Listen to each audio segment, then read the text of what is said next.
What's up, everyone? Welcome to Ben's Car Reviews. I'm Ben, and today we'll be dissecting the 2025 Kia Sorento. Let's get right into it with the chart.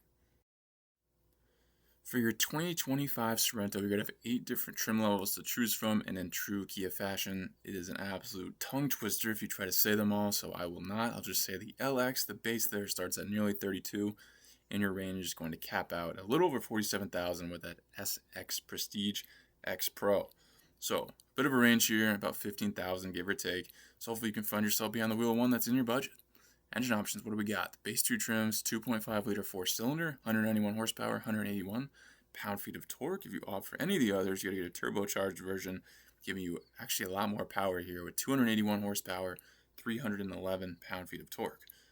The non-turbo is paired with an 8-speed auto. Turbo gets an 8-speed DCT. All the X lines or the X Pro will have all-wheel drive. You can see you can't get all-wheel drive as an option on the S and EX. And looking at MPGs, they do vary a little bit, but overall not too bad for what this is, and getting some all-wheel drive. Real quick, guys, your Ben's Car Reviews. There's no fluff. We'll keep it under 10 minutes. If that's something that's intriguing to you and you like this content as you watch, please like and subscribe. Now keep growing the channel. Let's keep going. The Kia Sorento is a sharp, mid-size SUV in Kia's lineup. Similar to how I feel about models in the Toyota lineup, I don't fully understand the role for this with such a lineup competitor like the Telluride. Nonetheless, let's get into this and see what it offers. We'll start on the outside as always. Kia throws out another sharp and aggressive light feature setup here. They are powered by standard LED projector headlights and LED daytime running lights. You'll get LED taillights on the SX and the top 3.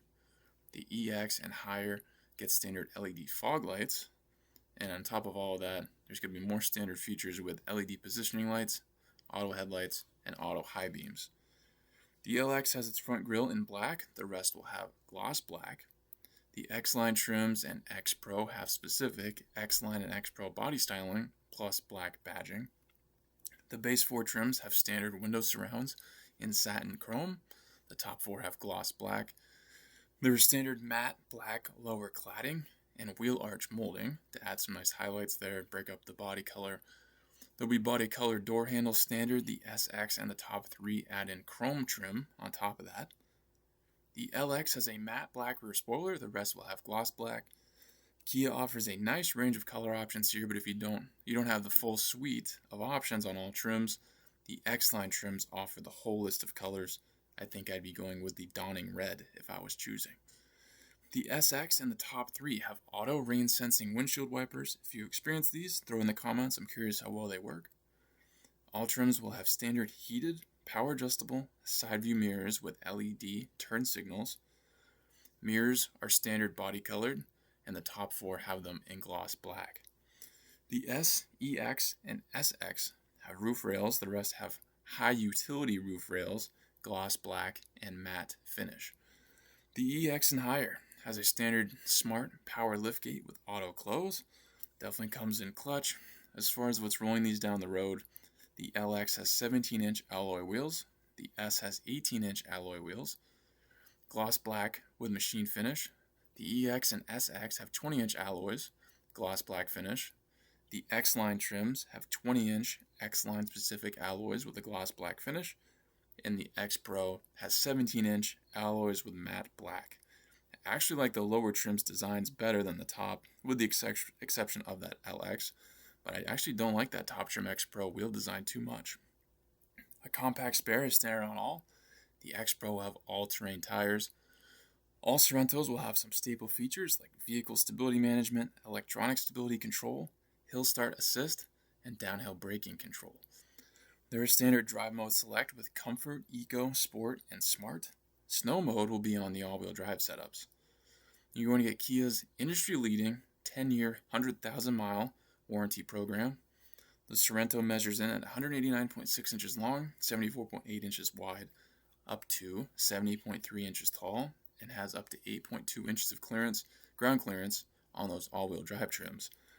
As much as I don't want to choose a trim that's $6,000 over the base as the best bang for your buck, I think the EX is the pick. For that $6,000, you gain pretty significant performance, you have the option for all-wheel drive, you have an elevated look, and you will pick up some nice interior features. I think that's all worth it in the long run of ownership. Let's get in that interior now. Definitely a nice overall interior design here with some attractive available colors. I think it resembles some other overall designs, but it still looks super sharp nonetheless. A 12.3-inch infotainment screen will be standard setup, thank goodness. All but the base, though, will have built-in navigation on top of that. Wireless Apple CarPlay, Android Auto capability standard. There's a standard 4-inch instrument display. The SX and the top three upgraded to a 12.3-inch curved instrument display, so significantly better if you opt for those. A 6-speaker audio system will be standard. The top two trims have a Bose premium audio system with 12 speakers.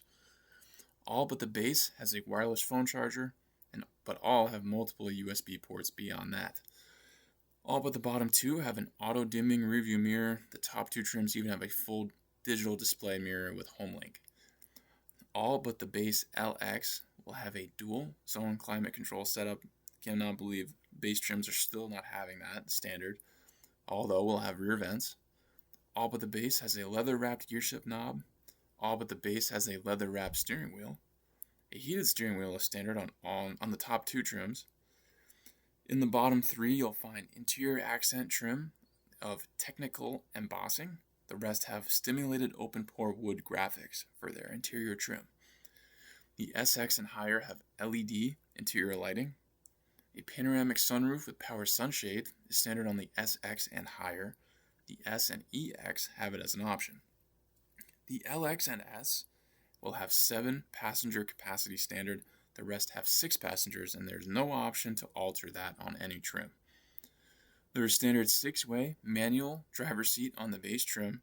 Then it upgrades to 10-way power driver with 2-way power lumbar until you reach the top two trims, which gives you even more with 14-way power and 4-way power lumbar adjustment and 2-way power thigh extension.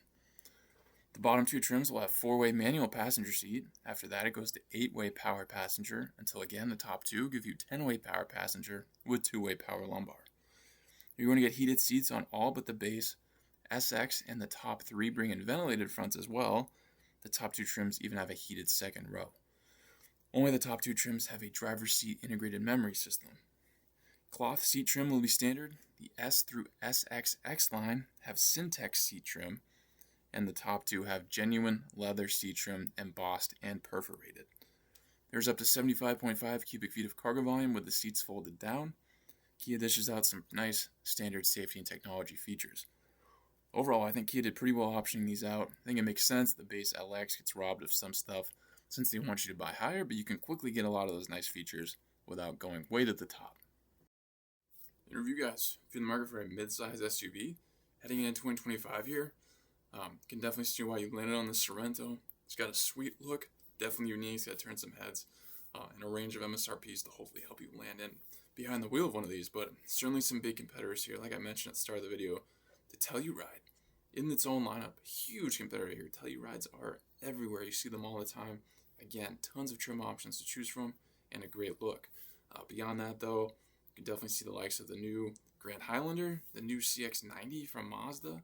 Ford Bronco could get in there, and there's a million other options too. This is a really competitive segment, so definitely cross comparison with those, and I'll put some videos at the end of this. You can directly compare some charts and key features to see if any of those are offering more for your money in your opinion. But if you land on the Sorento, I think you got a great option here. I have also attached the video for the hybrid trims of this. If you want a hybrid powertrain, that is available.